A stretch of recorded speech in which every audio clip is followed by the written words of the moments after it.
The Depravity of Mankind by Ginzberg. With the spread of mankind, corruption increased. While Noah was still alive, the descendants of Shem, Ham, and Japheth appointed princes over each of the three groups: Nimrod for the descendants of Ham, Joktan for the descendants of Shem, and Phenech for the descendants of Japheth. 10 years before Noah's death, the number of those subject to the three princes amounted to millions. When this great concourse of men came to Babylonia upon their journeyings, they said to one another, "Behold, the time is coming when, at the end of days, neighbor will be separated from neighbor, and brother from brother, and one will carry on war against the other. Go to, let us build us a city and a tower, whose top may reach unto heaven, and let us make us a great name upon the earth. And now let us make bricks, and each one write his name upon his brick." All agreed to this proposal, with the exception of 12 pious men, Abraham among them. They refused to join the others. They were seized by the people and brought before the three princes, to whom they gave the following reason for their refusal: "We will not make bricks, nor remain with you, for we know but one God, and him we serve.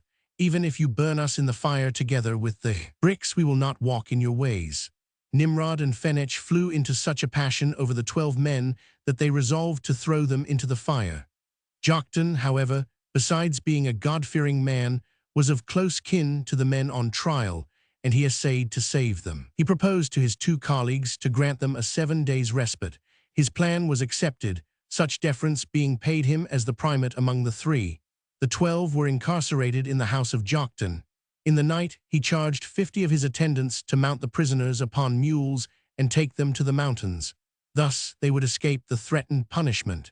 Joktan provided them with food for a month. He was sure that in the meantime, either a change of sentiment would come about, and the people desist from their purpose, or God would help the fugitives. 11 of the prisoners assented to the plan with gratitude. Abraham alone rejected it, saying, "Behold, today we flee to the mountains to escape from the fire. But if wild beasts rush out from the mountains and devour us, or if food is lacking so that we die by famine, we shall be found fleeing before the people of the land and dying in our sins. Now as the Lord liveth, in whom I trust, I will not depart from this place wherein they have imprisoned me. And if I am to die through my sins, then will I die by the will of God, according to his desire." In vain Joktan endeavored to persuade Abraham to flee. He persisted in his refusal. He remained behind alone in the prison house, while the other 11 made their escape. At the expiration of the set term, when the people returned and demanded the death of the 12 captives, Joktan could produce only Abraham. His excuse was that the rest had broken loose during the night. The people were about to throw themselves upon Abraham and cast him into the lime kiln. Suddenly an earthquake was felt, the fire darted from the furnace, and all who were standing round about, 84,000 of the people, were consumed, while Abraham remained untouched. Thereupon he repaired to his 11 friends in the mountains, and told them of the miracle that had befallen for his sake. They all returned with him, and unmolested by the people, they gave praise and thanks to God. 76.